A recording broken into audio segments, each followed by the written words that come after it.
오늘 많은 종목 한번 진단해 보도록 할게요. 자, 먼저 시청자분들 전화 주신 분 가운데 한 분 만나보도록 할게요. 안녕하세요. 네, 안녕하세요. 네, 시청자님 어떤 종목 있으실까요? 넷패스요. 매수가 비중 얼마십니까? 19,500원에 10%. 19,500원에 10% 있으십니다. 오늘 이 종목의 주가가 6거래일 만에 반등을 했네요. 네. 네, 2.85%가 오른 18,780원 기록했습니다. 손실이 크진 않으세요. 근데 최근에 조정을 좀 받아서 마음이 약간은 무거워지셨을 것 같습니다. 넷패스 궁금하신 점 어떤 점일까요? 네. 다른 반도체 갈 때 못 갔거든요. 네네. 그래서 오래 좀 가지고 있었는데, 예, 잘 좀 부탁드립니다. 알겠습니다. 반도체 관련주 올라갈 때 이 종목은 많이 가지 못했습니다. 올해 보유 중이신데요. 어떤 전략 펴는 게 좋을까요, 팀장님? 네, 우선 좀 제가 궁금했던 걸 앵커님께서 다 물어봐 주셔가지고 바로 좀 해결책을 좀 말씀을 드리면 좋을 것 같습니다. 일단은 네. 넷패스가 매수가가 상당히 좋으신데 좀 보유 기간이 길어지셨다고 한 것은 뭐 올해 연초나 작년 연말에 반도체 업황 개선에 대한 기대감으로 매수를 하셨다가 어떤 수익 청산의 기회를 놓치신 것 같아요. 근데 일단 제가 봤을 때 작년 하반기에는 사실 올해 상반기에 반도체 재고가 바닥을 다지면서 업황 개선이 될 것이란 기대감에 사실 반도체 너나 할 것 없이 강한 모습을 보여주었던 이력이 있습니다.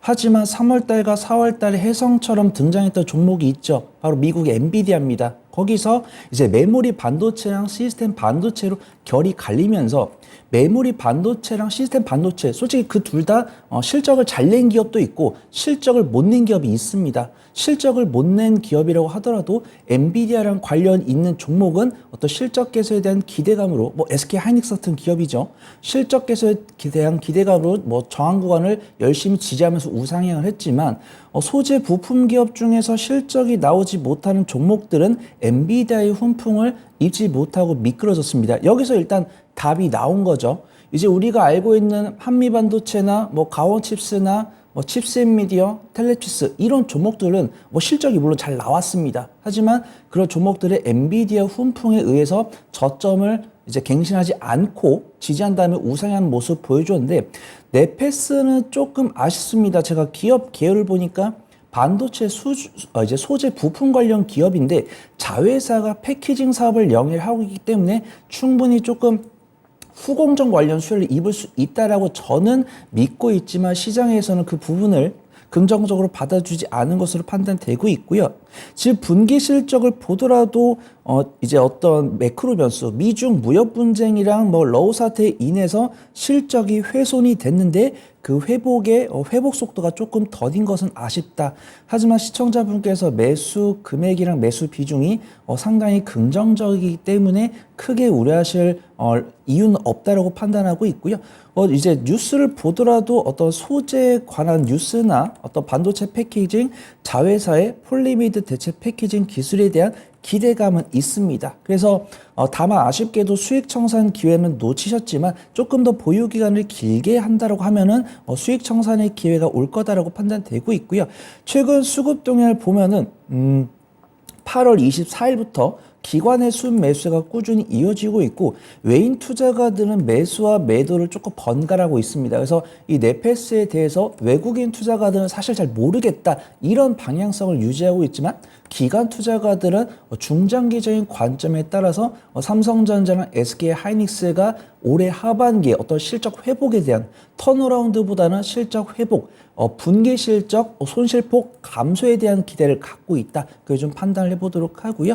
우선 넷패스 같은 경우 단기적인 관점보다는 수익 관점으로 접근을 하신 다음에 손절가는 제가 박스권 하단부인 17,500원을 설정을 해드리고 1차 목표가는 약 27,700원에서 21,000원 정도 잡으신 다음에 만약에 제 말대로 2023년 하반기에 삼성전자랑 SK 하이닉스가 분기 실적을 개선시키면서 어떤 이미 강세를 보여주었던 종목들 아랫단에 있는 종목들로 투심의 개선이 보인다고 하면은 23,000원과 24,000원까지도 볼 수 있는 종목이다. 그렇게 좀 소개를 드리도록 하겠습니다. 네.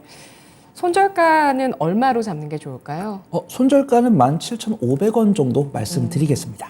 알겠습니다. 시청자님. 네. 네, 네페스 전략 어떠신가요? 네, 알겠습니다. 감사합니다. 고맙습니다. 네페스 실적 적자가 이어지고 있습니다. 후공정 파운드리 전자재료 기업인데요. 삼성전자와 SK하이닉스의 실적이 돌아선 이후에 이 종목의 실적 개선 가능성에 대해서 예상을 하고 있습니다. 일단 8월 말부터 기관 쪽에 관심은 들어오고 있는 종목이고요. 목표가는 1차적으로 27,000원에서 21,000원, 그리고 2차로 23,000원에서 4,000원 제시해 드리고요. 손절가는 17,500원 잡았습니다. 다음 시청자분은 또 유튜브에서 항상 최선을 님께서 보내주셨습니다. 제 멘트를 들으시고 마음이 조금 움직이신 것 같아요.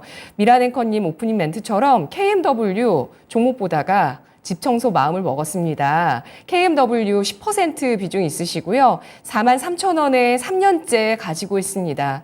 그냥 꺼내보지도 않고 있었는데 오늘 급등 그린라이트일까요? 내년에는 매수가까지 갈 수 있을런지요. 크게 기대 안 하고 있었는데 절대 손절은 하지 않을 작정입니다. 라고 글 남겨주셨습니다.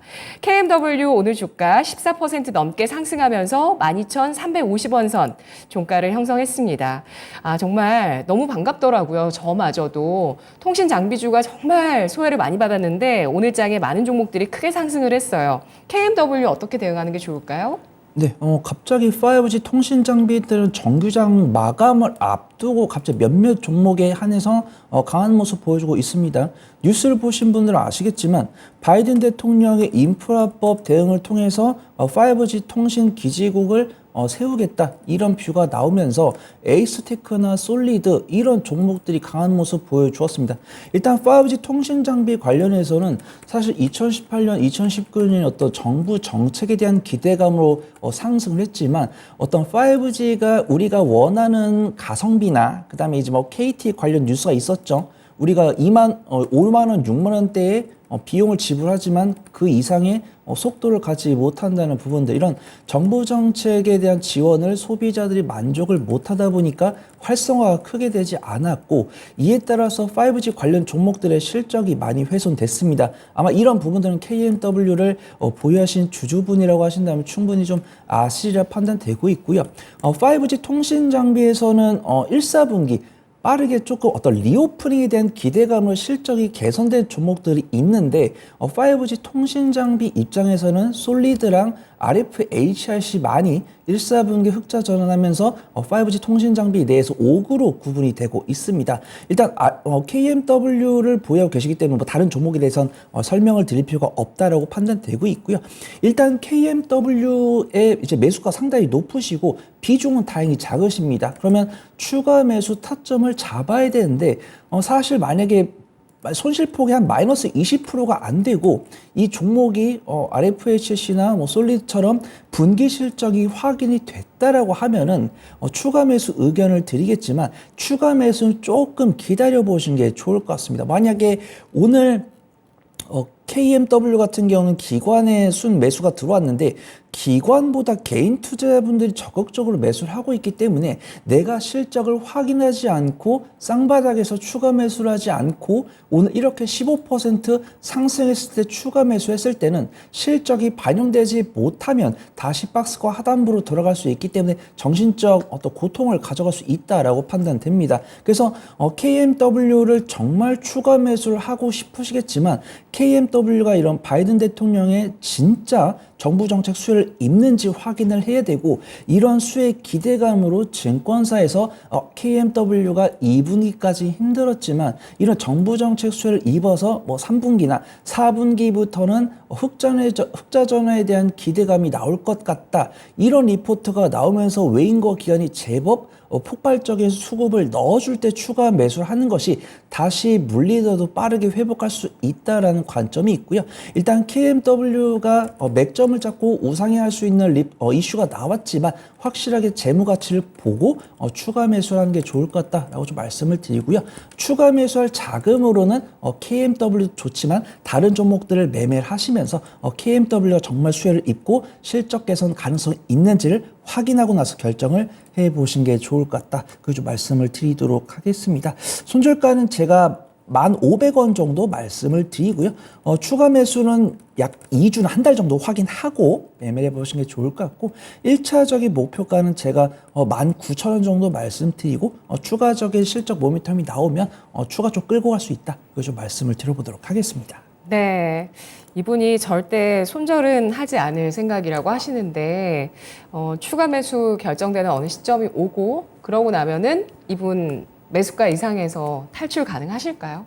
네, 우선 KMW를 만약에 나는 KMW 어차피 뭐 상장 폐지 위험은 없는 종목이니까 내가 KMW를 눌림목에서 매수를 하겠다라고 했을 때는 일단 눌림목이 한 1,500원에서 11,000원에 추가 매수가 되면은 평단이 거의 한 25,000원까지 떨어집니다. 이제 비중 20%의 평단이 한 25,000원까지 떨어지는데 익절은 만약에 KMW가 3년 정도 가져가신다라고 하시면 익절도 가능하실 거다라고 판단되고 있고 나는 뭐 6개월이나 1년 정도 가져갈 거다라고 하시면 한 22,000원부터 이제 두텀 매물대가 존재하기 때문에 여기서 이제 손절 물량이나 이제 보유했던 물량이 나올 겁니다. 그래서 저는 KMW 3년 이상 가져갈 겁니다라고 하시면 트레이드 관점에서 말려드리고요. 그래서 한 2달에서 6개월 정도 보유하는 관점이라고 보신다고 하면은 한 마이너스 한 10에서 15% 이내로 꺼내신 다음에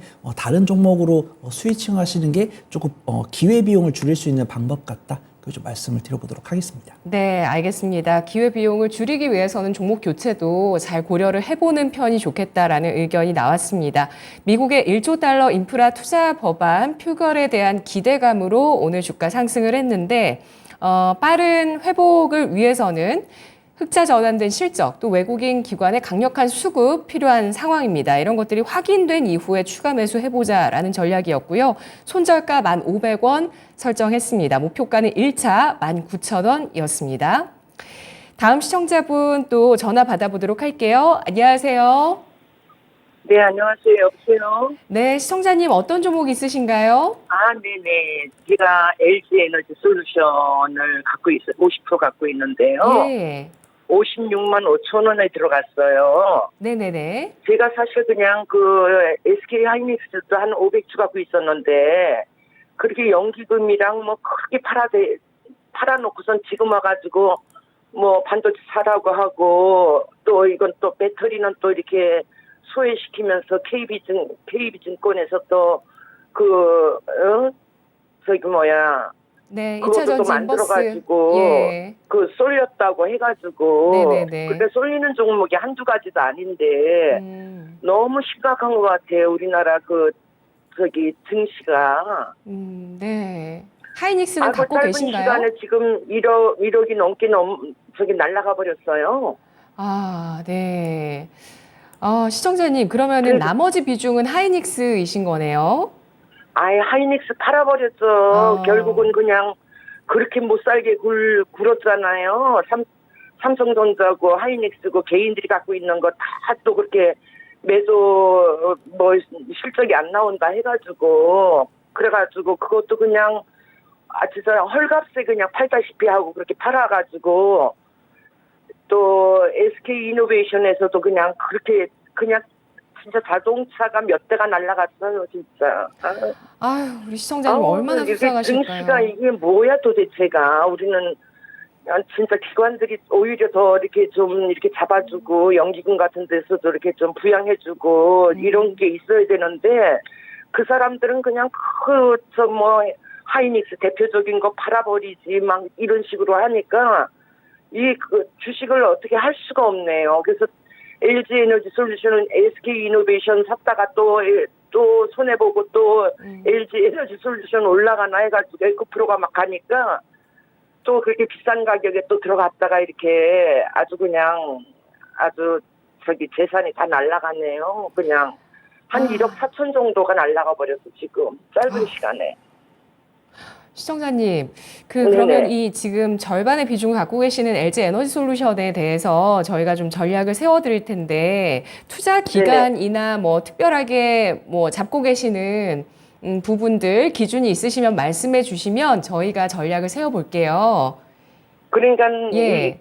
이걸 사라 저걸 사라 뭐 이럴 게 없잖아요, 증시에서. 그러니까 내가 배터리주가 좋아가지고 배터리가 그나마도 실적이 나오는 게 배터리밖에 없는데 배터리하고 자동차하고 네. 그거밖에 없는데 그걸 가지고 그냥 이렇게 쏠렸다고 해가지고 막 그냥 KB증권에서 ETF 만들어가지고 배터리주에다가 집중적으로 해서 그냥 그런 식으로 한다는 거는 너무 있을 수가 없는 그런 데다가 그 공매도도 너무 심각하게 그렇게 진짜 외국인들이 우리나라 증시에서 네. 좌지우지하니까 네. 뭐 개인들이 어떻게 투자를 할 수 있겠습니까?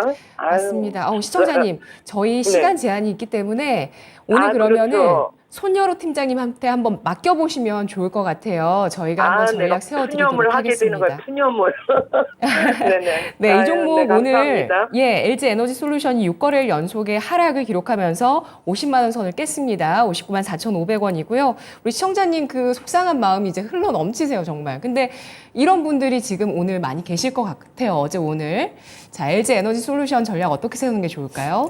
네, 우선은 조금 또 저도 전문가 활동을 하고 있기 때문에 좀 심심한 위로의 말씀을 좀 드리고요. 일단 네. 원래는 매수 이제 비중을 보고 조금 혼내드리려고 했는데 제가 뭐 혼낸다는 이야기가 아니고 이렇게 하시는 게 조금 안전하다라고 말씀을 좀 드리고 싶은 게 어떤 분산 투자랑 분할 매매를 조금 하실 줄 아셔야 된다라고 좀 말씀을 드리고 싶어요. 네. SK하이닉스랑 LG 에너지 솔루션 너무나도 유망한 종목이지만 시청자분께서 해주시는 말씀을 들었지만 리포트도 열심히 읽고 뉴스도 열심히 읽고 있기 때문에 시청자분께서는 아무런 죄가 없는데 어떤 리포트를 작성하는 분들의 그 정보를 이용을 해야 되는 좀 고지고대로 받아주신 게 조금 아쉽다 그렇게 좀 말씀을 드리고 싶고요.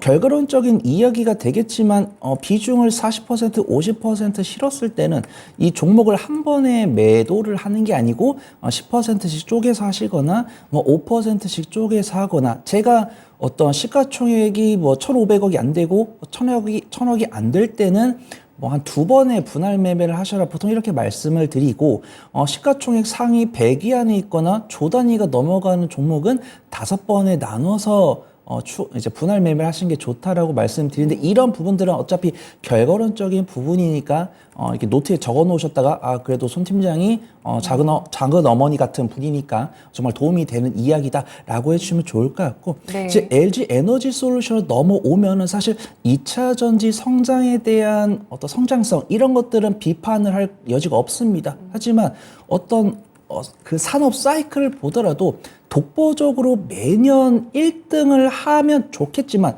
더군다나 우리나라가 했으면 좋겠지만 이 중국이나 인건비가 싼 나라들이 치고 올라오는 건 안타깝단 말이죠. 그래서 LF 배터리랑 니켈 3원 배터리 간의 장단점이 있는 부분이고 전기차가 정말 불티나게 팔렸으면 좋겠지만 보조금도 줄어드는 부분이고 테슬라가 이 점유율을 지키고자 저가형 모델을 내놓는 부분이고 LG 에너지 솔루션이 3원계 배터리를 가지고 승승장구를 했으면 좋겠지만 우리나라가 이런 점유율에서 밀리려는 부분이 있다 보니까 어쩔 수 없이 LFP 배터리까지도 개발을 하고 있는 부분이 있기 때문에 그런 부분들이 조금 투자자분들의 투심을 악화시키는 것이 아닌가 그렇게 판단되고 있고 이런 타이밍에 발맞춰서 자산운용사가 인버스 ETF를 내놓은 것은 정말 아쉽다라고 판단하고 있고 이럴 때일수록 연기금이 저가 매수를 하면서 이제 멀티플을 인정을 해줘야 되는데 이제 그런 부분들도 자신들도 자신의 포트폴리오 운용을 통해서 수익을 내고자 하는 부분들이다 보니까 욕먹을 것을 감수하고 그런 방향대로 매매를 하고 있는 것이 아닌가 그렇게 판단되고 있고요. 일단 주식 투자가 대응의 영역이라는 말씀이 시청자분께 위로가 되지는 않겠지만 좀 견뎌내야 되는 부분이 아닌가 그렇게 판단되고 있고요.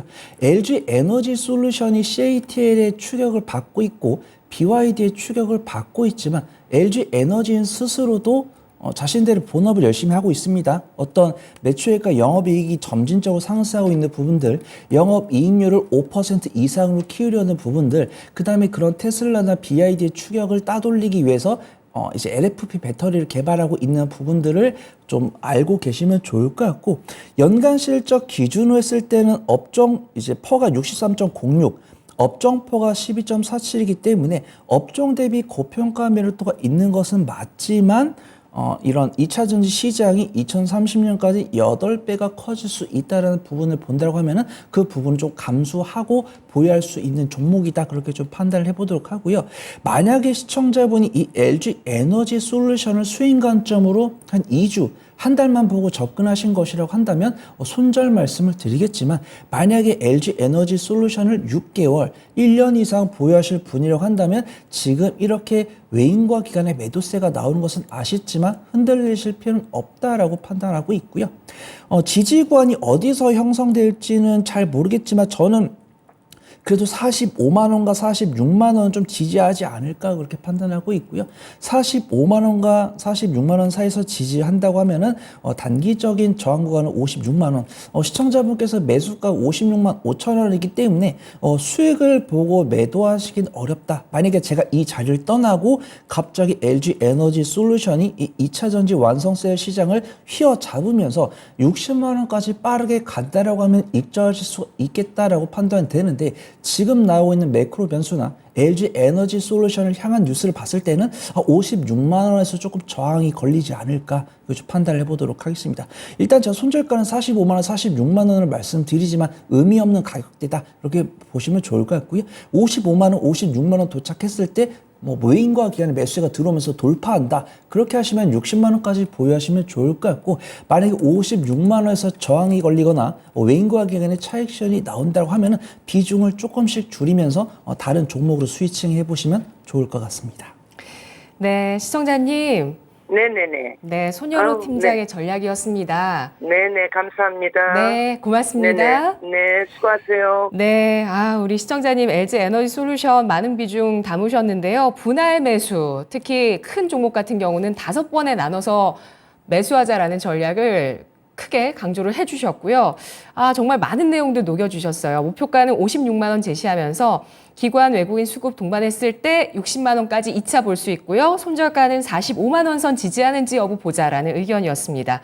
계속해서 여러분의 종목 실시간으로 받고 있습니다. 전화 325-8200번 서울 전화번호고요. 그리고 유튜브 채팅창 들어오시면 남기실 수 있습니다. 다음 시청자분은 유튜브에서 강병욱님이시고요. 하나마이크론 26,800원에서 5% 비중 갖고 계십니다. 5% 매수하고 싶습니다. 매수 타점 부탁드려요. 라고 글 남겨주셨는데요. 오늘 4% 크게 하락한 27,450원. 하나마이크론 급등해서 놀라겠다가 좀 조정을 받습니다. 5% 추가 매수 가능할까요? 네, 좀 충분히 가능하다라고 판단을 하고 있고요. 일단 17,000원, 18,000원대 매수하셨다면 베스트지만 지금도 그렇게 나쁘지 않다라고 좀 판단을 해보도록 하겠습니다. 하나 마이크론의 기업계를 보시면 이제 후공정 패키지 사업을 영위를 하고 있는데 SK 하이닉스에 대한 비중이 커질 것이기 때문에 엔비디아가 이제 SK 하이닉스에 대한 수주를 줬을 때 관련주로 부각이 될 수 있다라고 판단했는데 엉뚱하게 삼성전자가 이제 SK 하이닉스에다 들어갈 만한 HBM3 비중을 좀 이렇게 가져간다, 빼앗는다, 이렇게 좀 할당 받는다. 이런 뉴스에 이제 거의 상한가를 기록했던 종목입니다. 그래서 하나 마이크론이라고 해가지고 SK 하이닉스 관련 매출 비중도 있지만 삼성전자 매출 비중이 더 커지면서 삼성전자가 역시 삼성전자였구나 이런 모멘텀으로 상승했다 이렇게 보시면 좋을 것 같고요. 일단 매수가 단기적으로는 좋지 않다라고 보겠지만 이 하나 마이크론의 성장성을 본다라고 하면은 괜찮다, 나쁘지 않다, 비중 5%니까 나쁘지 않다. 그걸 좀 말씀을 드리고요. 엔비디아가 향후 보여줄 실적에 대한 의심이 없다면 하나 마이크론도 그 실적을 연이어서 가져가지 않을까 그렇게 판단하고 있고 지금도 오늘 3%가량의 음봉이 나왔는데 개인과 기관이 매도를 하고 있고 외국인이 꾸준하게 그 매도 물량을 받고 있기 때문에 조만간 저점 잡지 않을까 그렇게 판단을 해보도록 하겠습니다. 일단 기술적 분석을 했을 때 사실 5일선이랑 11선 이탈하기가 쉬운데 21선과 60일선 사실 이탈하기가 쉽지 않습니다. 그 다음에 개인과 기관의 매도 물량을 외국인 투자가들이 다 받아주고 있기 때문에 조만간 저점을 잡지 않을까 그렇게 판단을 하고 있고요. 일단 제가 이 자리에서 가격을 말해보라라고 한다면 25,000원부터 26,500원 사이에서 지지가 되지 않을까 그렇게 판단하고 있고요. 26,500원부터 23,000원까지 분할 매수하신 다음에 연말까지 끌고 갈 수 있는 종목이 하나 마이크론이 아닐까 좀 말씀을 드려보도록 하겠습니다. 네, 목표가 얼마 주시겠어요? 연말까지. 목표가는 일단 1차적인 목표가는 32,000원 말씀드리고요. 일단은 이 하나마이크론 32,000원 이후 구간이 최고가 구간이기 때문에 따로 이제 목표가는 말씀드리기는 어려울 것 같고 32,000원을 돌파한다면 2,000원 단위로 쪼개서 한 3번 정도 분할 매도해 보시면 좋을 것 같습니다. 네, 알겠습니다. 하나마이크론 패키징과 엔비디아의 성장성 기대감 이어질 것으로 예상하고 있습니다. 분할 매수 가격은 23,000원에서 26,500원 사이에서 분할 매수해 주시고요. 1차 목표가 32,000원, 그 이후로는 2,000원 단위로 분할 매도 권해드립니다. 다음 시청자분은 전화 주신 분이신데요. 안녕하세요. 예, 반갑습니다. 안녕하세요. 네, 시청자님 어떤 종목 보유 중이신가요? 알체라를 가지고 매수가는 얼마실까요? 13,100원, 13,100원에 몇 퍼센트 비중이시죠? 20%가 있습니다. 20% 비중이십니다. 걱정이 예, 슬슬 더 많이 되실 때이실 것 같아요. 오늘 4거래일 연속 하락하면서 9,400원 예. 종가 30% 정도. 예. 갑자기 어제 아래 유성증자 해가지고 네네. 어제가 많이 빠져버렸어요. 예. 그래, 거기서 오늘하고. 네. 그게 제일 궁금합니다. 어떻게 해야 될지. 어떻게 해야 될지. 네. 예, 알겠습니다. 그 유상증자가 어떤 형태인가요? 공시에 나왔는데 유상증자로 해가지고 어제 그 20% 가까이 빠지고, 네네. 오늘 빠지고, 이렇게 이제 차트가 완전 깨진 것 같아요. 예, 알겠습니다. 알체라뿐 아니라 지금 요즘에 이런 자금 조달 이슈로 유상증자 소식이 많이 나오고 있는데요. 알체라 보유 중인 우리 시청자분 이 유상증자 이슈 어떻게 소화해서 전략을 세워갈까요? 네, 우선 조금 아쉽습니다. 좀 장중에 뉴스가 나왔으면 좀 대응이 됐을 텐데 정기장 마감하고 나왔기 때문에 조금 꼼짝없이 당한 것이 아닌가 그렇게 판단되고 있고요. 정기장 마감하고 유상증자 나온 뉴스가 이제 매드팩토랑 알체라 이 두 종목이 있는데 알체라 같은 경우는 AI 관련 모멘텀을 보유하고 있기 때문에 그래도 좀 추가 매수는 조금 권해드리기 어려울 것 같습니다. 이미 비중이 크시죠. 알체라에 대해서 이제 유상증자까지도 아시기 때문에 알체라가 어떤 관련 종목인지 아실 거다라고 판단되고 있고, 알체라 같은 경우 이제 스노우가 최대 주주고, 스노우는 이제 네이버 관련 기업이기 때문에 하이퍼클로버 X 관련 모멘텀을 갖고 있다. 그걸 좀 말씀을 드리도록 하겠습니다. 일단 공시를 봤는데 유상증자를 진행을 하고 있는데 제3자 유상증자면은 어떠한 저명한 투자자가 지분을 늘릴 때 쓰는 방법이고 일반 주주 배정 후 실권주 공모이기 때문에 정말 이 알체라를 보유한 주주들에게 투자금을 모금하는 다소 아쉬운 상황이다. 그렇게 좀 말씀을 드리고요. 일단 자금 조달의 목적을 보면은 시설 자금이 있고 일단 시설 자금만 있으면은 그래도 괜찮은데 운영 자금과 채무 상환 자금이 있습니다. 이 부분은 조금 아쉽다 그렇게 좀 말씀을 드리고요. 일단 수급 동향을 보니까 외인 오늘 순매수 들어왔는데 기관은 꾸준하게 매도를 하고 있습니다. 그래서 이미 만약에 유상증자를 공시를 받고 이렇게 천천히 떨어지고 있는 상황이면은 손절을 하시는 게 맞다라고 말씀을 드리겠지만 개파락한 다음에 추가락이 나왔기 때문에 당할 만큼 당했다. 그 다음에 추가 매수할 자금으로 차라리 다른 종목을 매수하시는 게 낫기 때문에 알체라는 본 비중으로 기술적 반등이 나왔을 때 좀 빠져나와 보시기 좋을 것 같다고 판단되고 있고요. 이제 네이버에서 만든 하이퍼클로버 X가 오픈 AI에서 만든 챗 GPT를 이기진 못하겠지만 그래도 한국어의 빅데이터를 기반으로 우리나라 기업들이 상용화를 해줄 수 있다. 이런 뷰가 있기 때문에 조금 넉넉하게 한 2주나 한 달 정도 넉넉하게 잡고 가신다고 하면 기술적 반등이 충분히 좀 나올 수 있다라고 판단되고 있고요. 일단 손절가는 제가 8,400원을 말씀드리겠지만 크게 의미는 없다라고 좀 말씀을 드리고요. 만약에 제가 자리를 떠난 이후에 AI 소프트웨어 관련 긍정적인 모멘텀이 나오면서 관련 종목들의 외인과 기관의 수급이 들어오면서 맥점이 잡힐 때는 하루하루 조금 유심히 지켜봐 주시면 좋을 것 같습니다. 일단 1차 비중 축소 가격은 60일선이 지나가고 있는 11,500원에서 12,000원대 말씀을 드리도록 하고요. 만약에 AI 소프트웨어 관련 종목들이 투심이 강하게 구글에서 투자한다고 했다든가 뭐 오픈 AI에서 투자한다고 했다든가 아마존에서 투자한다고 했다든가 이런 뉴스가 나오면서 전반적인 AI 소프트웨어 관련 종목들 투심이 개선된다고 하면은 13,500원에서 14,000원까지도 볼 수 있지 않을까 좀 말씀을 드려보도록 하겠습니다. 네. 알겠습니다. 그래도 뭐 이런 기대치를 크게 높이기는 어렵겠네요. 그런 재료가 지금 예를 들어 주신 재료가 그래도 꽤 핫할 수 있는 재료인데도 그렇습니다. 시청자님. 예, 예. 그 지금 유성증자는 조금 반응이 났습니까? 예, 이거 궁금하실 것 같아요. 우선은 저는 가치 투자보다는 트레이딩을 하는 좀 그런 성격이 있는 사람이기 때문에 전 이게 유상증자 참여는 크게 권해드리기 어려울 것 같습니다. 네, 알겠습니다. 시청자님. 예, 예. 네. 궁금하신 점 해결되셨나요? 예, 알겠습니다. 고맙습니다. 고맙습니다. 네, 이번에 결정된 이 실권주 일반 공모 유상증자 주당 신주 가격이 9,050원입니다. 자, 알체라 AI 소프트웨어 기업인데요. 관련한 재료가 나온다면 반등폭을 좀 더 높게 가져갈 수 있을 것이다. 2차 13,000원 제시했고요. 1차적으로는 11,500원에서 12,000원 선까지 목표 주가 제시합니다.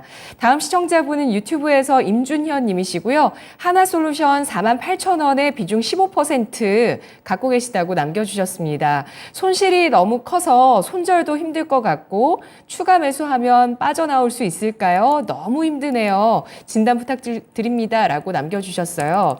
한화오션입니다. 오늘 종가가 0.72%가 하락한 34,600원 선. 죄송합니다. 하나솔루션이네요.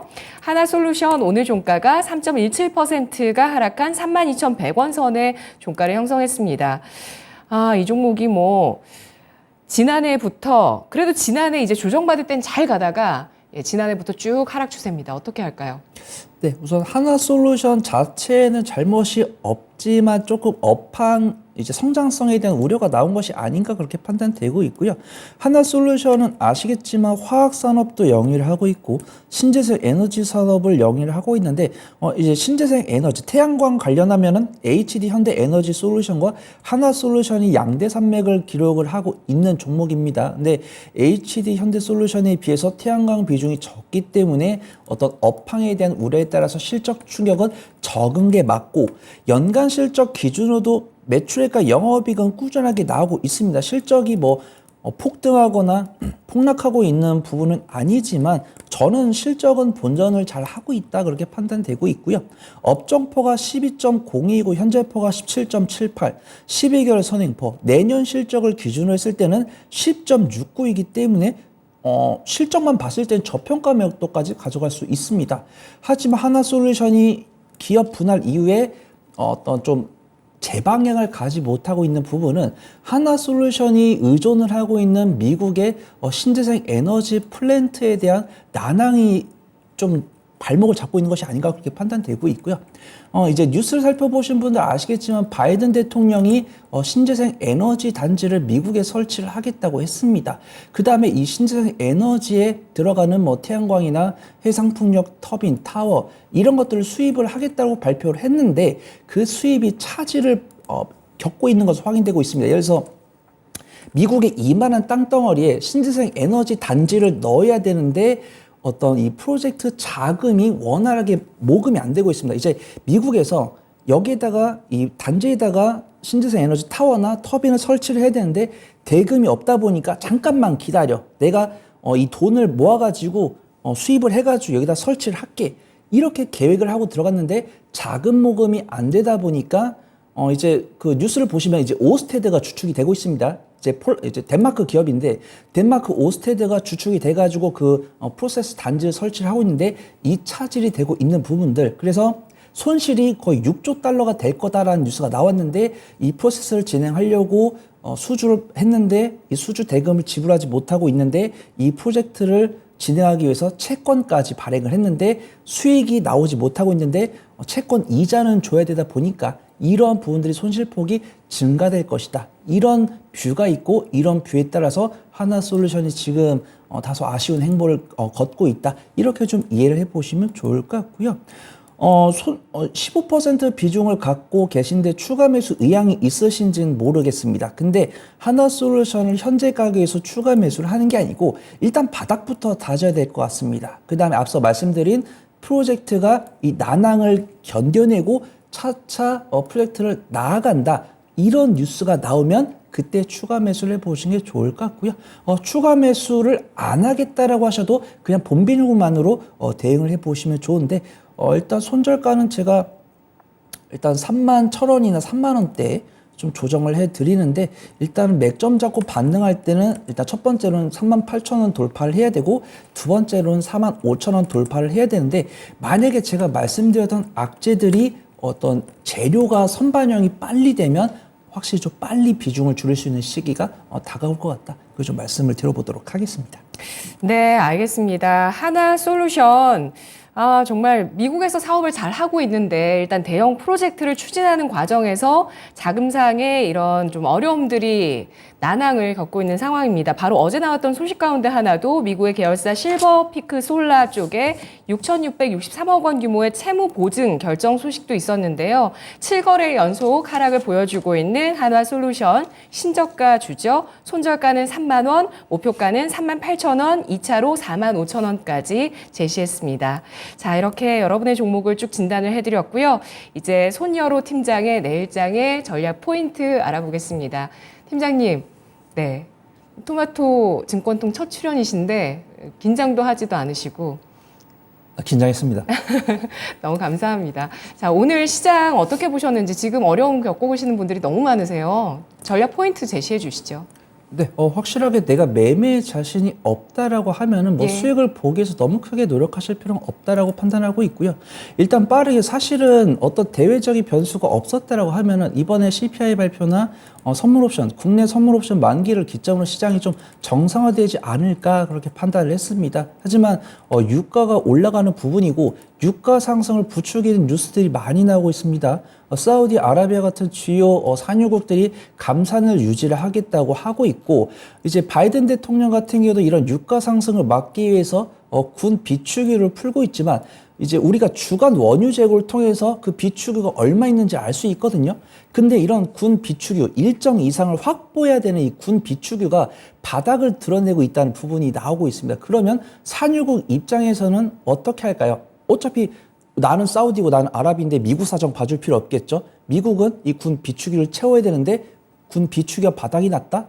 그렇다고 하면 이 원유를 더 비싸게 팔 수 있겠죠. 이런 부분들이 원유의 추가 상승세가 저지가 돼야 되는데 저지가 어렵다 보니까 CPI가 우리가 예상했던 3.4보다 높게 나온다면 연준에서는 이런 긴축을 잡기 위해서 기준금리를 추가로 올릴 수밖에 없겠구나. 이런 투자자분들의 투심이 올라오다 보니까 많은 이제 기관이 매도세가 나오고 있고 외인도 대형주만 사고 있고 나머지 중소형주를 줄이면서 확실히 개별 종목 장세를 준비를 하고 있습니다. 지금 우리 토마토 증권통을 시청하시는 분들 그래도 전문가분들이 매매에 자신 없는 분들도 안전하게 매매를 할 수 있는 종목들을 소개를 해드리고 있지만 나는 정말 뉴스를 하루에 한 번 보기도 어렵다라고 하시는 분들은 차라리 매매를 쉬셔도 되시고 만약에 나는 그래도 수익이 필요하다라고 하시면 이제 우리 미란 앵커님과 전문가들 소개해드린 종목들 유심히 지켜보시면 좋을 것 같고 나는 그런 시류에 휘둘리지 않겠다. 어차피 시장은 정방향으로 가게 돼 있다라고 하시는 분들 실적이 나오고 있는 반도체나 2차 전지를 천천히 주워 담으면서 다음 주 FOMC 이후 시장을 바라보시면 좋을 것 같습니다. 네, 내일 변동성 클까요?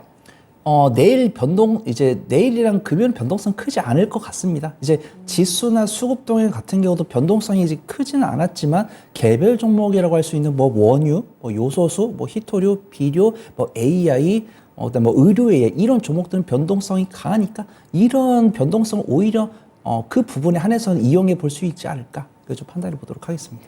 알겠습니다. 자, 지금 구간 재료를 잘 확인하기 어려운데 이런 재료를 가지고 매매를 무리하게 하기보다는 금리 물가 변수가 당분간은 부각될 수밖에 없다는 것을 인지를 하면서 주도주라고 이야기됐었던 반도체 2차 전지 변동성을 잘 활용하는 분할 매수 전략 필요하다라는 의견이었습니다. 팀장님 분석 잘 들었습니다. 고맙습니다.